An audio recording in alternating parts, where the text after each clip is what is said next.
Well, thank you very much. Everybody thought I was going to California. I said, no, I'm stopping in North Carolina first because they've been abused by what's happened. I mean, it's terrible. It should have been done. It should have been, a lot of things should have happened that didn't happen. So we're here. We're going to fix it out. We're working with the gentleman behind me, and you know who they are, and we're going to fix it. And we're going to fix it as fast as you can. It's a massive amount of damage. FEMA has really let us down, let the country down, and I don't know if that's Biden's fault or whose fault it is, but we're going to take over and we're going to do a good job. We're going to assign Mr. Watley, who's fantastic, frankly, and the governor and everybody else that's going to work. We're going to supply the money, supply a lot of the money. Maybe you have to chip in something. You'll chip in a little something, like maybe 25% or whatever.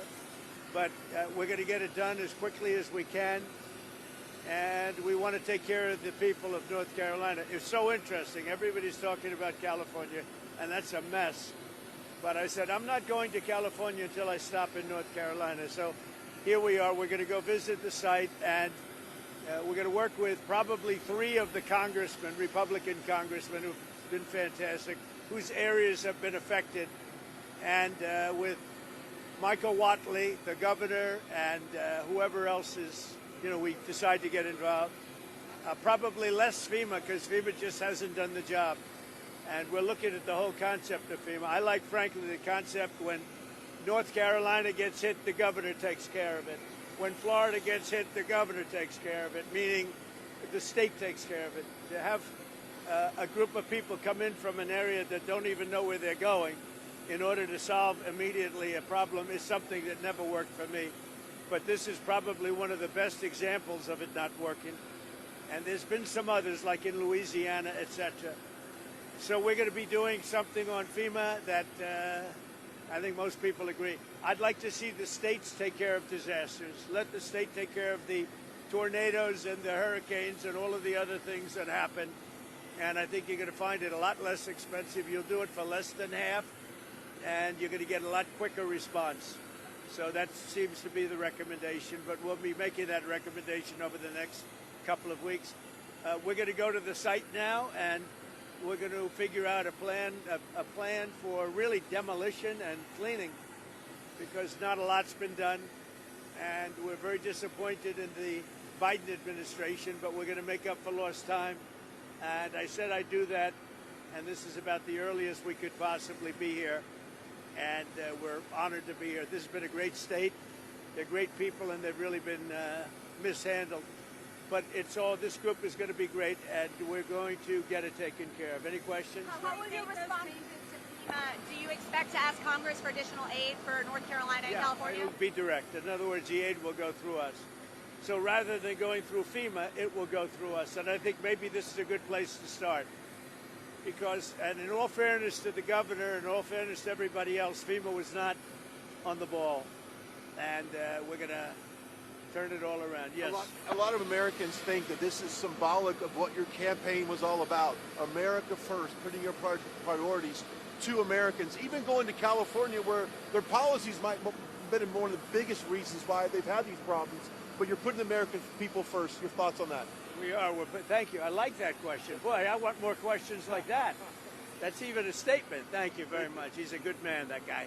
And he's also a very professional reporter, I have to say. Thank you very much. Yeah, we're putting America first. We're putting, in this case, North Carolina and California. We're going to do a good job in California. That is a disaster like, I don't know if we've ever seen anything like it, frankly. They say the biggest in the history of California. I think, has anything bigger than that happened in the whole country ever?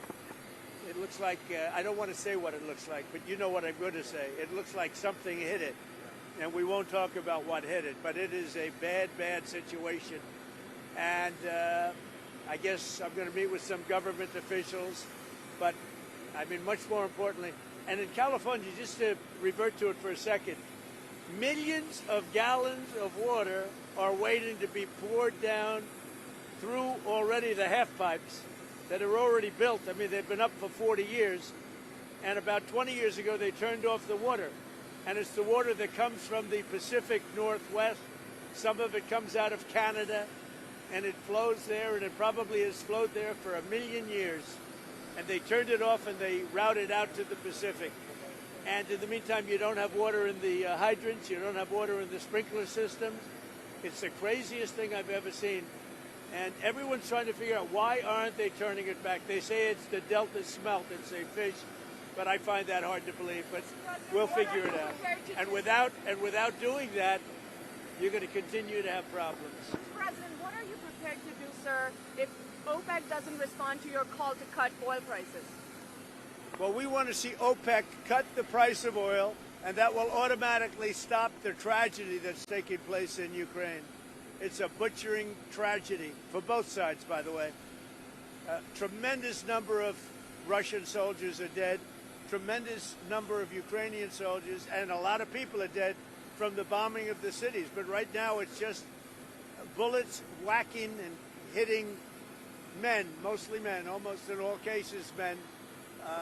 And over 1,000,000 men are killed, and they're losing thousands of people a week. It's crazy. It's a crazy war, and it never would have happened if I was president. Would never have happened. This is crazy that it happened, but we want to stop it. Now, one way to stop it quickly is for OPEC to stop making so much money and to drop the price of oil, because they have it nice and high. And if you have it high, that war's not going to end so easily. So OPEC ought to get on the ball, and they ought to drop the price of oil, and that war will stop right away. Mr. President, funding to Los Angeles because of its sanctuary city policy? I want to see two things in Los Angeles: voter ID, so that the people have a chance to vote, and I want to see the water be released and come down into Los Angeles and throughout the state. Those are the two things. After that, I will be the greatest president that California has ever seen. I want the water to come down and come down to Los Angeles, and also go out to all the farmland that's barren and dry. You know, they have land that they say is the equivalent of the land in Iowa, which is about as good as there is anywhere on earth. The problem is it's artificial, because they artificially stop the water from going onto the land. So I want two things. I want voter ID for the people of California, and they all want it. Right now you don't have voter ID. People want to have voter identification. You want to have proof of citizenship. Ideally, you have one-day voting, but I just want voter ID as a start, and I want the water to be released, and they're going to get a lot of help from the U.S. Thank you very much. I'll see you in a little while. We'll see you at the site. We'll see you at the site. The deportation flights, where are they going from? Where are they going to? Deportation's going very well. We're getting the bad, hard criminals out. These are murderers. These are people that have been as bad as you get, as bad as anybody you've seen. We're taking them out first. Thank you. Thank you.